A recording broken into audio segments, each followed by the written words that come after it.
Hello, you are watching or listening to Academic Bean. I'm currently a physics PhD student with an unsurprising passion for STEM. Welcome to this series I call Science Spotlight. This series is about giving some attention to sometimes overlooked scientists who perhaps deserve some more recognition. I hope you enjoy. Let's go! Science Spotlight.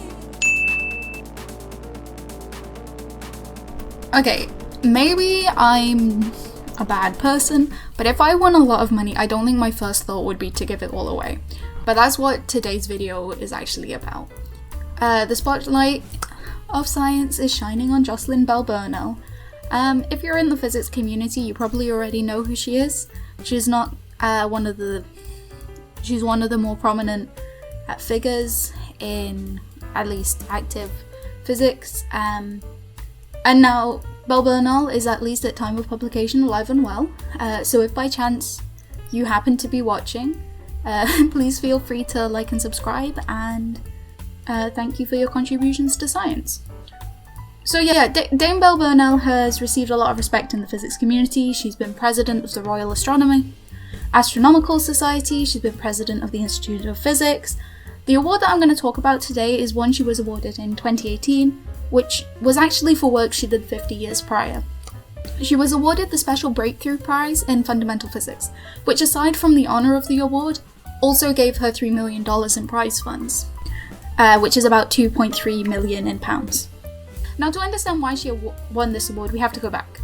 Possibly not quite right to the beginning, but we may as well start there. So Dame Bell Burnell wasn't born a dame, but she was born in 1943, and one of the downsides of being born in 1943, Lurgan College, which she attended, only allowed boys to study technical subjects.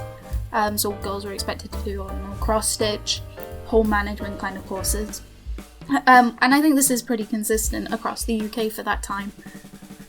She was fortunate enough to have parents who were able to challenge the school's policies, and she actually was allowed to study science. She then failed the 11+, so she attended a private school where she did, mathematics and all the standard stuff, before joining the University of Glasgow, where she gained a BSc in natural philosophy, or kind of physics.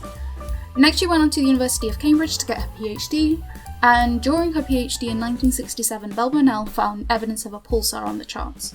She'd been reviewing the paper data in as much as kind of 29 meters per night, because in 1967 they would kind of print it all out and you would have it kind of, I assume, on your lap, just scanning through, looking at the data. The paper announcing the discovery of pulsars had 5 authors. Bell Burnell was listed second after her supervisor. Publishing papers during a PhD is really impressive, and depending on the field, sometimes it's very rare for you to even get one publication. Sometimes having 3 or 5 is not uncommon. Bell Burnell being second on a paper is really actually commendable. The first author and another researcher on the paper were also awarded the Nobel Prize for the discovery, which is kind of where the kind of snub is. So at the time, Bell Burnell said on this issue, "I believe it would demean Nobel Prizes if they were awarded to research students, except in very exceptional cases, and I do not believe that this is one of them." So kind of like Bell Burnell when she said this quote, "I'm currently doing my PhD, and I probably don't have the experience to know what is and what isn't worthy of a Nobel Prize, and how much a person's contribution should kind of play into that." However, even though it came 50 years later, the fact that Bell Burnell has been awarded $3 million for this discovery that she did 50 years prior makes me believe that there's clear evidence that she should have been awarded the Nobel Prize. Because if this organization is willing to give her $3 million now, it kind of suggests to me that she was worthy of being awarded that Nobel Prize right at that beginning. What Bell Burnell did with this prize money is also inspiring.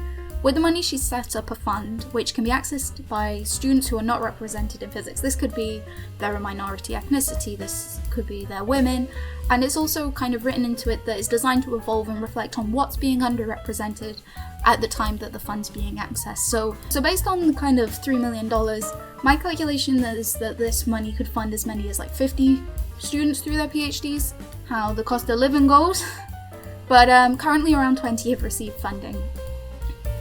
I hope you enjoyed listening to this and finding out a little bit about Bell Burnell. She's done so much across her physics career, which isn't over, but this is just something I wanted to highlight. And I'm going to pop a link to a video kind of discussing the impact of this with some of those students that have taken up that PhD funding. Thank you for listening. Like and subscribe. Goodbye.